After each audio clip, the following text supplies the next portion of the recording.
हिंदू उत्तराधिकार कायदा, त्यात वेळोवेळी झालेले बदल, त्या अंतर्गत वेळोवेळी विविध न्यायालयांनी दिलेले निकाल, या सगळ्यामुळे हिंदू वारसा हक्क हा काहीसा क्लिष्ट विषय आहे. त्यातही मुलींचा आणि महिलांचा वारसा हक्क हा त्याहून अजून थोडा क्लिष्ट विषय आहे. आणि त्याच्यापेक्षा तो विषय क्लिष्ट बनतो जेव्हा आपल्याला विधवांच्या वारसा हक्कांचा विचार करायचा असतो. आपल्याकडच्या एकंदर रीतीप्रमाणे लग्नानंतर मुलगी लग्न घरी राहायला जाते, पत्नी पतीच्या घरी राहायला जाते आणि पतीच्या कुटुंबाचा भाग होते. साहजिकच पतीच्या कुटुंबाचा एक घटक म्हणून तिला सगळे हक्क आणि अधिकार पतीमार्फत मिळत असतात. मात्र काही वेळेला प्रश्न असा येतो, विशेषतः जेव्हा पतीचं निधन होतं आणि ती पत्नी जी असते ती विधवा होते, तेव्हा त्या महिलेला वारसा हक्क आहे का, हा एक महत्वाचा प्रश्न उद्भवतो. या संदर्भात आपण हिंदू उत्तराधिकार कायदा आणि त्याला जोडलेली वारसांची जर यादी बघितली, तर त्या यादीमध्ये स्पष्ट नमूद केलेलं आहे की विधवा ही वर्ग 1-2 ची वारस आहे. साहजिकच केवळ विधवा झाल्यामुळे किंवा केवळ पतीचं निधन झाल्यामुळे कोणत्याही विधवेचा लग्न घरातला वारसा हक्क संपुष्टात येत नाही.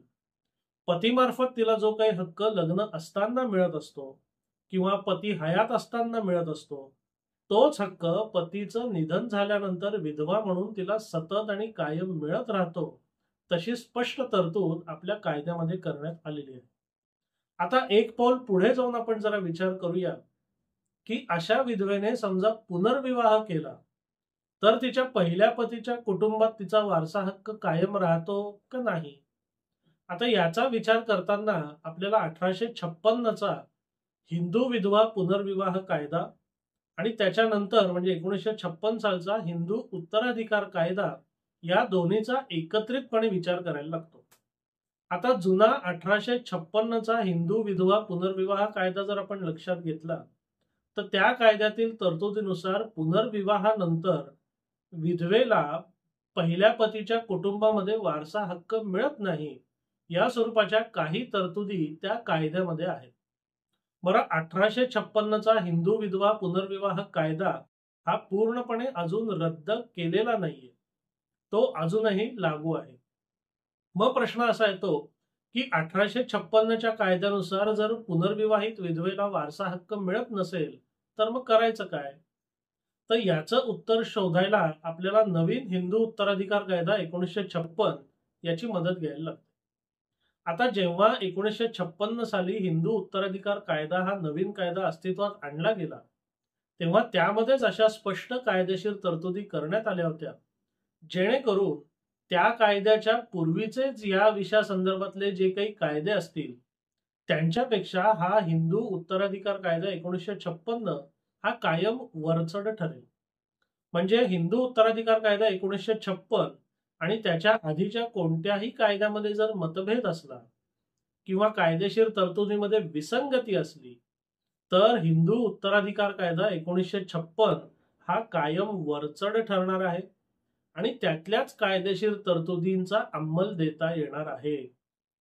त्याच्या पूर्वीच्या कायदेशीर तरतुदींचा वापर करून कोणालाही हक्क सांगता येणार नाही किंवा कोणालाही त्या कायद्याअंतर्गत हक्क मागता सुद्धा येणार नाही.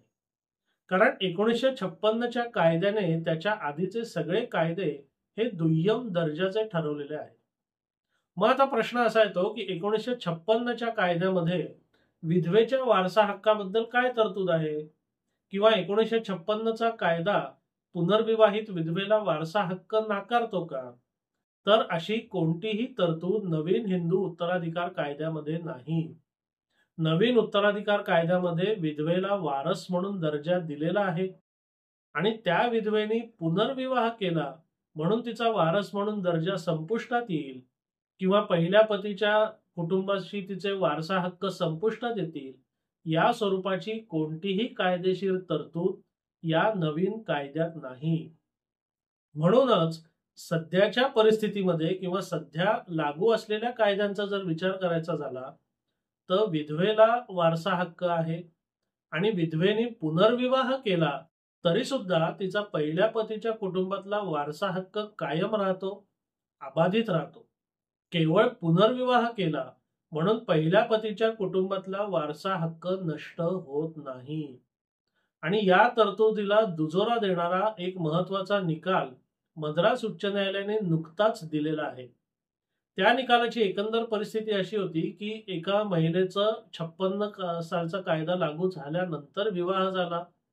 त्याच्यानंतर 68 साली तिच्या पतीचं निधन झालं आणि त्याच्यानंतर जेव्हा तिचा पुनर्विवाह झाला आणि पहिल्या पतीच्या कुटुंबाच्या मालमत्तांचा वाटपाचा विषय आला, तेव्हा काही लोकांनी असा आक्षेप घेतला की हिने पुनर्विवाह केलेला असल्यामुळे तिला आता पहिल्या पतीच्या कुटुंबात किंवा त्या मालमत्तेत काहीही मिळणार नाही. हे प्रकरण उच्च न्यायालयापर्यंत पोहोचलं आणि उच्च न्यायालयाने हे स्पष्ट केलं की 1956चा कायदा लागू झाला, त्या कायद्याने त्याच्या अगोदरचे सगळे विसंगत कायदे हे दुय्यम ठरवलेले आहेत. त्यामुळे हिंदू विधवा पुनर्विवाह कायदा 1856चा आधार घेऊन कोणत्याही विधवेला किंवा कोणत्याही पुनर्विवाहित विधवेला वारसा हक्क नाकारता येणार नाही. मद्रास उच्च न्यायालयाचा हा निकाल अत्यंत महत्वाचा आहे. मुली आणि महिलांचा वारसा हक्क, विधवांचा वारसा हक्क आणि विशेषतः पुनर्विवाहित विधवांचा वारसा हक्क या दृष्टीने त्या निकालाला अनन्य साधारण महत्व आहे.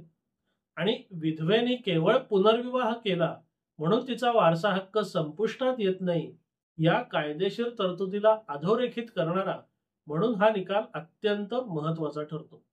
म्हणून इथून पुढे जेव्हा आपल्याला कोणत्याही वारसा हक्काचा, विशेषतः विधवांच्या वारसा हक्काचा विचार करायचा असेल, त्या संदर्भात काही प्रश्न अडचणी असतील, तर आपण एक कायम ध्यानात ठेवावं की विधवा आणि पुनर्विवाहित विधवा या दोघांनाही वारसा हक्क आहे.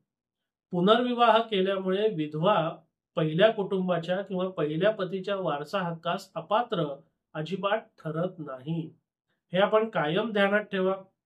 कारण या बाबतीत मी जेव्हा बघतो तेव्हा फार मोठ्या प्रमाणावर चुकीची माहिती पसरवली जाते. तेव्हा अशा चुकीच्या माहितीपासून सावधान राहा. योग्य माहिती मिळवायचा प्रयत्न करा. गरजेप्रमाणे आपले वकील किंवा कायदेशीर सल्लागार यांचं मार्गदर्शन घ्या. गरज पडली तर माझ्याशी संपर्क करा.